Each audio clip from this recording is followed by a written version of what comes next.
RSS ತಂಟೆಗೆ ಬಂದವರು ಯಾರು ಉಳಿಯಲ್ಲ. ದಲಿತ ವ್ಯಕ್ತಿಗೆ RSS ವಿಚಾರ ಯಾಕೆ ಬೇಕು? ರಮೇಶ್ ಜಿಗಜಿಣಗಿ ಸ್ಫೋಟಕ ಹೇಳಿಕೆ. ರಮೇಶ್ ಜಿಗಜಿಣಗಿ ಅವರು ಈ ಹೇಳಿಕೆ ಕೊಟ್ಟಿದ್ದಾರಾ? ದಲಿತ ವ್ಯಕ್ತಿಗೆ RSS ವಿಚಾರ ಯಾಕೆ ಬೇಕು? ಏನಿದರ ಅರ್ಥ? ಏನು ಹೇಳಿದ್ದಾರೆ ಫಸ್ಟ್ ನೋಡೋಣ ಬನ್ನಿ.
ಅವ್ನು ತಗೊಂಡು ಏನು ಮಾಡ್ತೀರಿ ಕರಿಗೆದು? ಗೃಹ ಸಚಿವರು ಸರ್. ಅದೇ ಗೃಹ ಸಚಿವರು ನಾವು ಒಪ್ತೀನಿ. ಏನು ಹೇಳ್ತಾ ಅವನಿಗೆ ತಲೆ ಇಲ್ಲ. ಗೃಹ ಸಚಿವ ಏನು ಕೇಳಬೇಕು, ಏನು ಇದು ಅವನ ಕೆಲಸನ ಕೇಳೋದು? ಸಾರ್ವಜನಿಕರಿಗೆ ಕೇಳ್ರಿ ಹೇಳ್ತಾರೆ. ಇವಂದೇನು ಕೆಲಸ? RSSನಾಗ ನೋಡ್ರಿ, RSS ತಂಟೆಗೆ ಯಾರೂ ಬಂದವರು ಉಳಿದಿಲ್ಲ. ಸುಮ್ಮನೆ RSS ತಂಟೆಗೆ ಹೋಗ್ತಾರೆ. ನಮಗೆ ಕೆಟ್ಟ ಅನ್ನಿಸ್ತದ. ಅಲ್ಲಿ ದಲಿತ ಮನುಷ್ಯನಿಗೆ ಅದಕ್ಕೆ ಬೇಕ್ರಿ? ಈ RSS ತೊಗೊಂಡು ದಲಿತ ಮನುಷ್ಯನಿಗೆ ಅದಕ್ಕೆ ಬೇಕು? ನನ್ನ ಪ್ರಶ್ನೆ ಅಪ್ಪ. ಸೊಮ್ಮ ಆರಾಮಾಗಿ ಹೋಮ್ ಮಿನಿಸ್ಟರ್ ಮಾಡ ಅವ್ರ ಒಂದು ಮಿನಿಟ್ ನಾ ಹೇಳ್ತಾನೆ ಕೇಳ್ರಿ.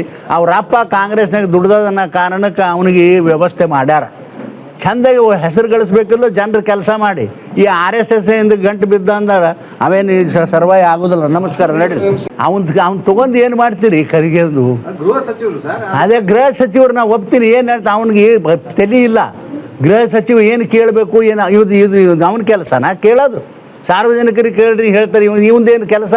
RSSನಾಗ ನೋಡ್ರಿ, RSS ತಂಟೆಗೆ ಯಾರೂ ಬಂದವರು ಉಳಿದಿಲ್ಲ. ಸುಮ್ಮನೆ RSS ತಂಟೆಗೆ ಹೋಗ್ತಾರೆ. ನಮಗೆ ಕೆಟ್ಟ ಅನ್ನಿಸ್ತದ. ಅಲ್ಲಿ ದಲಿತ ಮನುಷ್ಯನಿಗೆ ಅದಕ್ಕೆ ಬೇಕ್ರಿ? ಈ RSS ತೊಗೊಂಡು ದಲಿತ ಮನುಷ್ಯನಿಗೆ ಅದಕ್ಕೆ ಬೇಕು? ನನ್ನ ಪ್ರಶ್ನೆ ಅಪ್ಪ. ಸೊಮ್ಮ ಆರಾಮಾಗಿ ಹೋಮ್ ಮಿನಿಸ್ಟರ್ ಮಾಡ ಅವ್ರ ಒಂದು ಮಿನಿಟ್ ನಾ ಹೇಳ್ತಾನೆ ಕೇಳ್ರಿ. ಅವ್ರ ಅಪ್ಪ ಕಾಂಗ್ರೆಸ್ನಾಗ ದುಡ್ದನ್ನ ಕಾರಣಕ್ಕೆ ಅವನಿಗೆ ವ್ಯವಸ್ಥೆ ಮಾಡ್ಯಾರ. ಚಂದಾಗಿ ಹೆಸರು ಗಳಿಸ್ಬೇಕಲ್ಲ ಜನರು ಕೆಲಸ ಮಾಡಿ. ಈ RSS ಇಂದ ಗಂಟು ಬಿದ್ದ ಅಂದ್ರೆ ಅವೇನು ಸರ್ವೈ ಆಗೋದಿಲ್ಲ. ನಮಸ್ಕಾರ ನಡ್ರಿ. ಅವ್ನು ತಗೊಂಡು ಏನು ಮಾಡ್ತೀರಿ? ಏನು ಮಾತಾಡ್ತಾ ಇದ್ದಾರೆ ಹಿರಿಯರಾಗಿ ರಮೇಶ್ ಜಿಗಜಿಣಗಿ ಅವರು ಅಂತ ನನಗೆ ಅರ್ಥ ಆಗ್ತಾ ಇಲ್ಲ. ಯಾಕೆಂದರೆ ಅವರು ಶಾಸಕರಾಗಿ, ಸಂಸದರಾಗಿ, ರಾಜ್ಯ ಮತ್ತು ಕೇಂದ್ರ ಸರ್ಕಾರದ ಭಾಗವಾಗಿ ಸಚಿವರಾಗಿ ಕೆಲಸ ಮಾಡಿದಂಥವರು ಹಿರಿಯರು. ಅವ್ರಿಗೆ RSS ಮೇಲೆ ಪ್ರೀತಿ ಇದೆ. ಇಟ್ಸ್ ಓಕೆ, ನೀವು ಚೆನ್ನಾಗಿ ಕೆಲಸ ಮಾಡಿ ಗೃಹ ಸಚಿವರಾಗಿ. ನಿಮ್ಗೆ ಯಾಕೆ ಬೇಕೋ RSSನ್ನು ನೀವು ಎದುರಾಕೊಂಡವ್ರು ಯಾರೂ ಉಳಿಯೋದಿಲ್ಲ, ಎಲ್ಲ ಓಕೆ. ದಲಿತ ವ್ಯಕ್ತಿಗೆ ಯಾಕೆ ಬೇಕೋ RSS ತಂಟೆ ಅಂತ ಅಂದರೆ ಏನು? ದಲಿತರು ಈ ಪ್ರಜಾಪ್ರಭುತ್ವ ವ್ಯವಸ್ಥೆಯಲ್ಲಿ ಪ್ರಜೆಗಳಲ್ವೋ? ಒಬ್ಬ ದಲಿತ ವ್ಯಕ್ತಿ ಗೃಹ ಮಂತ್ರಿಗಳಾಗಬಾರ್ದು? ಗೃಹ ಮಂತ್ರಿಗಳಾಗಿ ಅವರು ಈ ರೀತಿಯಾದಂಥ ಸಂಘಟನೆಗಳ ಲೆಕ್ಕಾಚಾರದ ಬಗ್ಗೆ ಕೇಳೋದು ತಪ್ಪಿನ ವಿಷಯನೋ? ಹಾಗಾದರೆ ದಲಿತರು ಎಷ್ಟು ಬೇಕೋ ಅಷ್ಟೇ ಮಾತಾಡಬೇಕಾ? ದಲಿತರು ಎಷ್ಟು ಬೇಕೋ ಅಷ್ಟೇ ಆಡಳಿತ ನಡೆಸಬೇಕಾ? ದಲಿತರು RSS ಸುದ್ದಿಗೆ ಹೋಗ್ಬಾರ್ದಾ? ಏನು ಮಾತಾಡ್ತಾ ಇದ್ರಿ? ತಾವು ಕೂಡ ಒಬ್ಬ ಪರಿಶಿಷ್ಟ ಜಾತಿಗೆ ಮತ್ತು ಪರಿಶಿಷ್ಟ ಜಾತಿಯ ಮೀಸಲು ಕ್ಷೇತ್ರದಿಂದ ಬಂದವರು ತಾವು. ತಮ್ಮ ಬಾಯಲ್ಲಿ ಇಂಥ ಮಾತು ಬರಬಾರ್ದು ರಮೇಶ್ ಜಿಗಜಿಣಗಿ ಅವರೇ. ಒಬ್ಬ ಗೃಹ ಮಂತ್ರಿಗಳಾಗಿ ಮಾಡಕ್ ಬೇರೆ ಕೆಲಸ ಇಲ್ವಾ? RSS ತಂಟೆಗೆ ಯಾಕೆ ಹೋಗ್ತೀರಿ? ಎಲ್ಲ ಓಕೆ, ಅದರಲ್ಲಿ ಯಾವ ರೀತಿ ಆಕ್ಷೇಪನೂ ಇಲ್ಲ. ಯಾಕಂದ್ರೆ ಪೊಲಿಟಿಕಲಿ ನೀವು ಬೇರೆ ಪಕ್ಷದಲ್ಲಿ ಇದ್ದೀರಿ ಮತ್ತು RSSನ ತಾವು ಬೆಂಬಲಿಗರಿದ್ದೀರಿ. ಅಂದ ಮಾತ್ರಕ್ಕೆ ಒಬ್ಬ ದಲಿತ ವ್ಯಕ್ತಿಗೆ ಯಾಕೆ ಬೇಕು RSS ವಿಚಾರ ಅಂತ ಅಂದರೆ ಏನು? RSS ತುಂಬಾ ಶ್ರೇಷ್ಠ, ದಲಿತರು ತುಂಬಾ ನೀಚ ಅಂತನಾ? What type of statement is this? ನನಗೆ ಅರ್ಥ ಆಗ್ತಾ ಇಲ್ಲ. What message your sending? ಏನ್ ಮೆಸೇಜ್ ಸೆಂಡ್ ಮಾಡ್ತಾ ಇದ್ದೀರಿ ರಮೇಶ್ ಜಿಗಜಿಣಗಿ ಅವರೇ? ನಾನು ನಿಮ್ಮ ಬಗ್ಗೆ ತುಂಬಾ ತಿಳ್ಕೊಂಡಿದ್ದೀನಿ. ನೀವು ಶಾಸಕರಾದಾಗ ಒಂದು ದೇವಸ್ಥಾನದ ಉದ್ಘಾಟನೆಗೆ ಅಂತ ಹೋದಂತ ಸಂದರ್ಭದಲ್ಲಿ ಮೇಲ್ಜಾತಿಯ ಹಿಂದೂಗಳು ನನ್ನನ್ನ ದೇವಸ್ಥಾನ ಉದ್ಘಾಟನೆಗೆ ಬಿಡಲಿಲ್ಲ, ಅಂದಿನಿಂದ ನಾನು ಯಾವುದೇ ಮೇಲ್ಜಾತಿಯ ಹಿಂದೂ ದೇವಸ್ಥಾನಗಳಿಗೆ ಹೋಗ್ಲಿಲ್ಲ ಅಂತ ಭಾಷಣ ಹೊಡೆದಿದ್ರಲ್ಲ ನೀವು.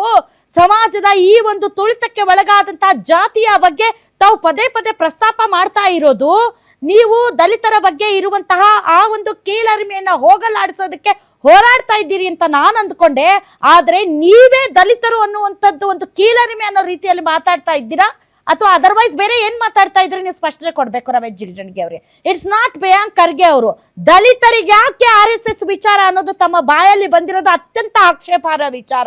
ಒಬ್ಬ ದಲಿತರಾಗಿ ಇನ್ನೊಬ್ಬ ದಲಿತನನ್ನ ನೀನ್ ಯಾಕೆ ಪ್ರಶ್ನೆ ಮಾಡ್ತಾ ಇದೀಯ RSS ವಿರುದ್ಧ ಅಂತ ಹೇಳ್ತಾ ಇರೋದು ನಿಜಕ್ಕೂ ಅಸಹನೀಯ. ಮತ್ತು ಇದು ನಿಜಕ್ಕೂ ಕೂಡ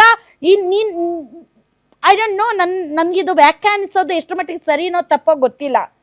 ಬಟ್ ಇಂಥ ಹಿರಿಯ ನಾಯಕರುಗಳು RSS ತುಂಬಾ ಶ್ರೇಷ್ಠ, ನೀನು ದಲಿತ ವ್ಯಕ್ತಿ, ನೀನು RSSನ ಪ್ರಶ್ನೆ ಮಾಡಕೂಡ್ದು ಅನ್ನೋ ಟೋನಲ್ಲಿ ಮಾತಾಡೋದಿದೆಯಲ್ಲ, ಇದು ಇನ್ನಷ್ಟು ಪರಿಸ್ಥಿತಿಯನ್ನು ಹದಗೆಡಿಸುತ್ತೆ.